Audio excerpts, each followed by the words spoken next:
Okay, in this video we're going to talk about COVID-19 and economic warfare, or basically how it's destroying the economy. Economic warfare is something where in a war with your opponent, and this was done in World War II, where the Germans tried counterfeiting all kinds of British money.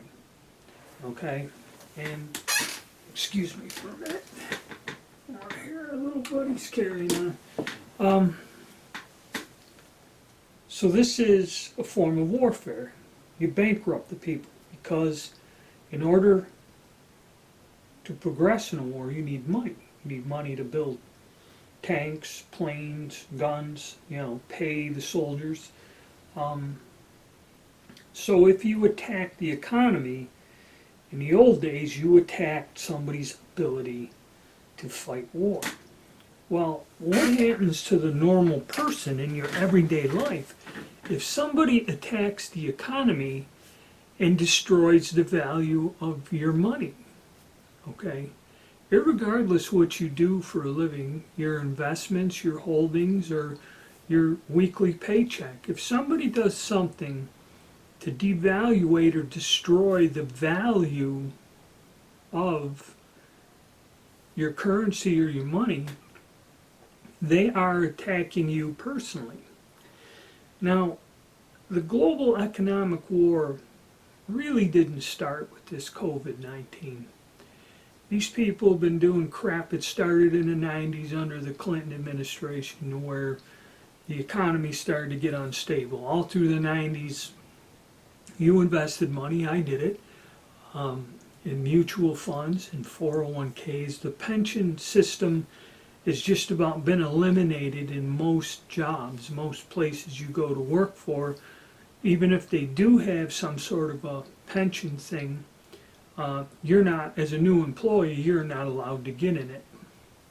Last company I worked for, this is going back 5-6 years ago, was O'Neill Steel, that the guys that were in the pension fund, they had a cutoff date. So if you were working there for X amount of years, at this date, they just stopped. They stopped taking money in. And you were paid out some kind of system, so many years, so much money as a supplement. So there was an individual I worked with that he was into it for a while, and he's going to get some kind of minuscule check, but he will get something once he retires. Okay, but most places that's gone. They all offer these 401ks and a 401k with a match, and I've used that starting in the 90s. Okay, and after all of them years of work, now mind you, some of them, even when I worked overtime, the amount of money that I put in there and that and everything. How it worked is, I'm 59. So all this investment crap and all this other shit, okay, is all a con, and you're better off just burying the money in mason jars in a goddamn yard and hoping for the best when you're old. Okay, so this is an ongoing thing. And now, I think we've had a zero interest rate in this country for God knows how long. When I bought this house during that housing boom, okay, I bought a house in the mid-90s when I got married. Me and my wife went down to the credit union. The two of us combined together, and I think I had $10,000 in cash to pay for it. Well, we went there to apply for this mortgage, and it was 2 days. 2 days we went in there, 2 Saturdays. We got in there when he opened. We spent 6 hours one day and 4 hours the other. And it's no lie, the amount of papers we had to fill out was that high. It was 3-4 inches high, a document. So they go, okay, you're going to apply for this loan. They do the standard shit. What do you own, cars, this and that. Get your net value. So we're going to apply for the loan. And then I think I had $10,000 to put down on the house. I had that in the bank account there at the bank. I said, in this account I got X amount of money, I'm putting $10,000 on. And I had to fill out 10 sworn statements. Where did you get the money from? Where is this money coming from? Did you ever go to Colombia? You know, all this weird shit in one form after the other, blah, blah, blah, blah. All this horse shit to get this mortgage. And I had good credit. Okay? So then after 2001 and everything collapsed, I had to leave New York State. So I moved down here, settled up, eventually sold that house. Took me over a year to sell it, not living in it. Sold the house, had some money, was going to get a house here right in the middle of that housing boom. So I go to a reputable bank, I think BB&T or something. I go in there and they ask me some questions. In less than 40 minutes, I was approved for a loan. I think I filled out 10 sheets of paper or something, signed some things, 10 minutes. So now I got a document I can go to where I found this house, you know, go to the realtor and, hey, look, I'm pre-approved, you know, no fucking around. 40 minutes. And another thing I noticed, they used to tell you, when you went in the old days for a loan, you couldn't count your overtime, bonuses, or any of this other stuff.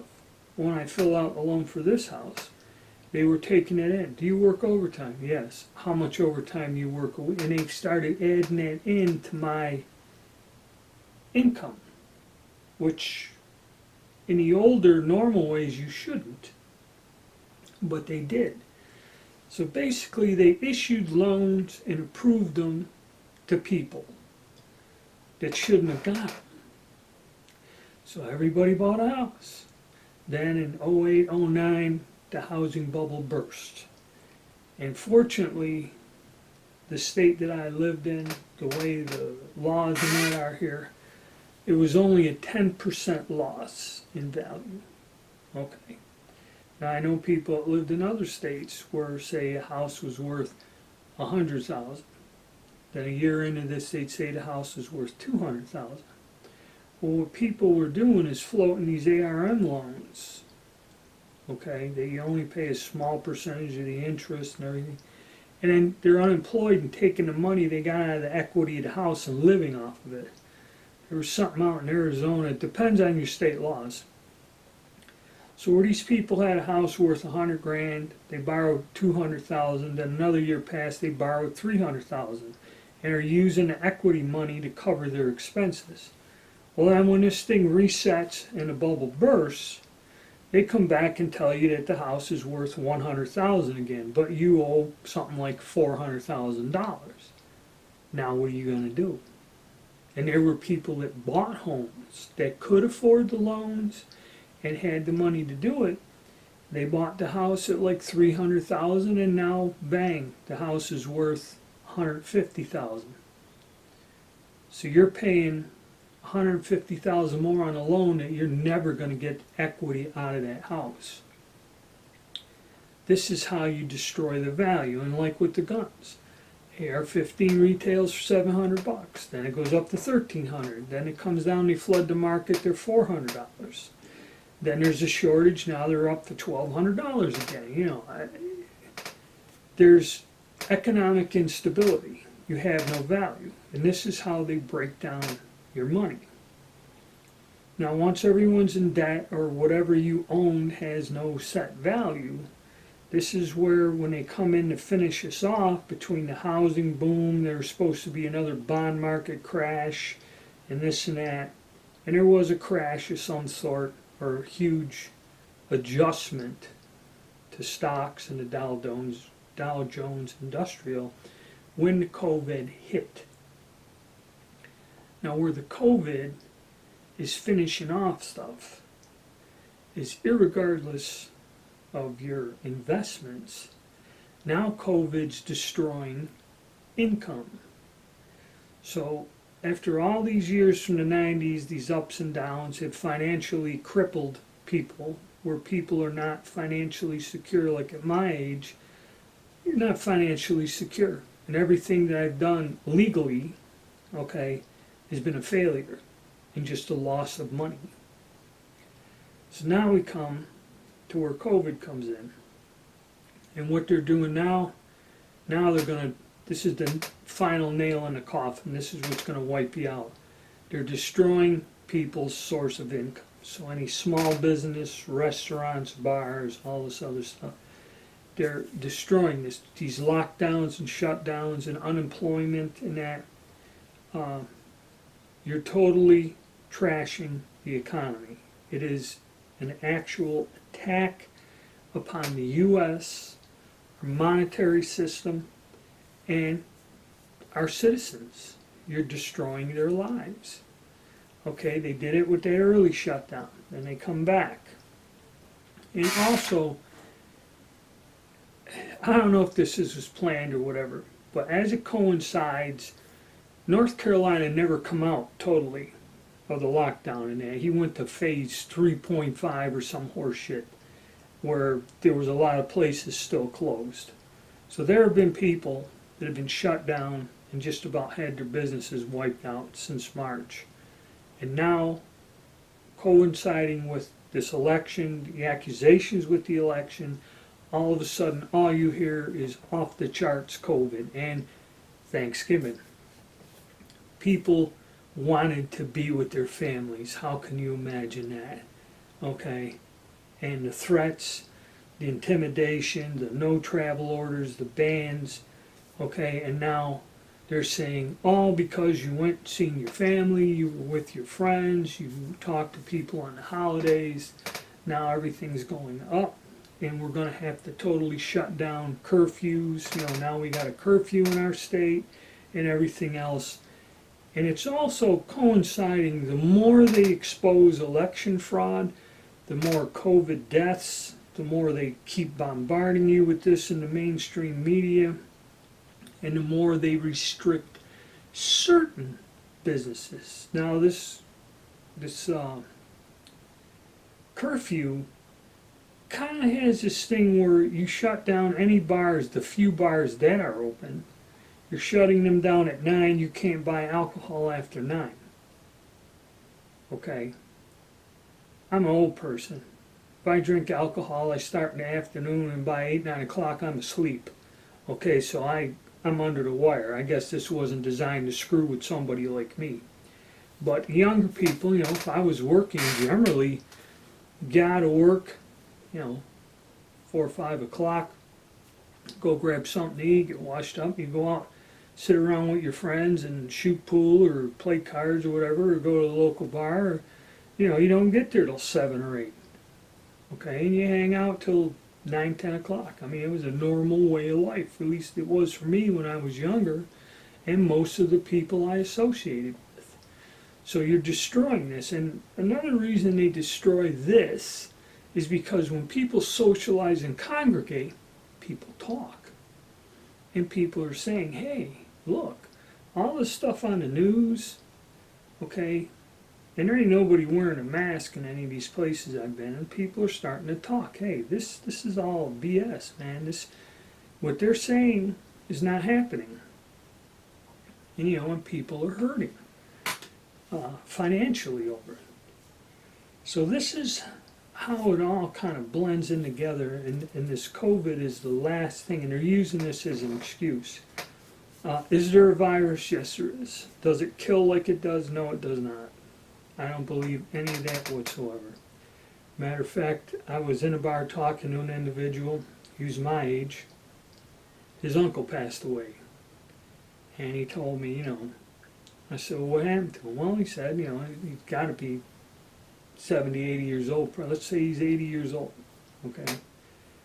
Had a heart attack, took him to the hospital when they were working on the heart attack thing, had a stroke in the middle of all this, and then it was too much for him, and that's what basically did him in. Okay, it's the end of his life, which kind of is a normal thing when you get old. I know a lot of people, actually probably that's the way I will end up going, because my father, grandfather, great-grandfather all passed away that way. That's how it all ended for them.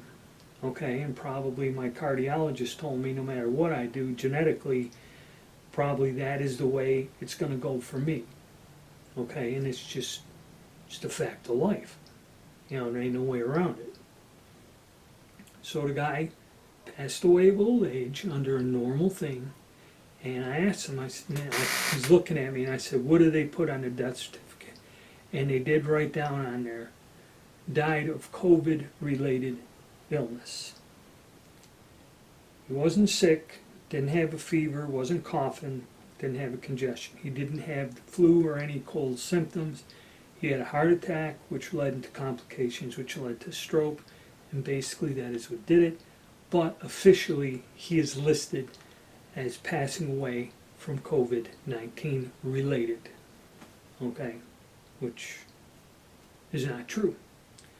And this is where they're using this, and you know, like he said, you know, I knew it's a lie, but what are you going to do? My uncle died. We got to worry about making arrangements. The family's upset he passed away, and that, you know, you're going to stand there and go, hey, I demand you change this, you know, on the death certificate. You know, he said, what are you going to do? He goes, we're sad my uncle passed, and we just want to take care of his arrangements. You know, you're not going to argue with these people. And he's right. Who would? Okay. But the thing is, we all know now that it's perpetrating a lie. And the reason it's being done is it's an attack on our society, is basically what it all boils down to. That's what I'm trying to say in these videos. So I just put out my opinion on it. And yeah, they're trying to bankrupt everyone in this country. Okay, this is a form of warfare.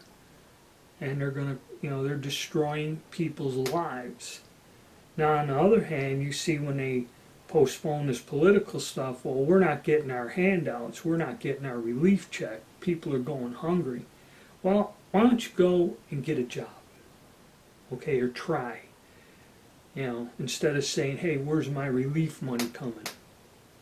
You know, you don't hear people saying, hey, I lost my job, you know, where's my relief money? Because it's like, I lost my job, what am I going to do to get another job? Okay, and there's a lot of people I know that are out in the cold over this, okay? And that's just my opinion on that point of view on the economic war and how they're destroying the economy, not just of the United States. They gotta knock us out before they can do the whole world over. A lot of other places have already fallen, and we're the last obstacle in the way. Then they'll clean up with Russia, and I don't know what the hell China's part in this is. Economically, they're strange, okay? But that's what's coming, and that's what's going on. So I guess stay informed and do the best you can, I guess.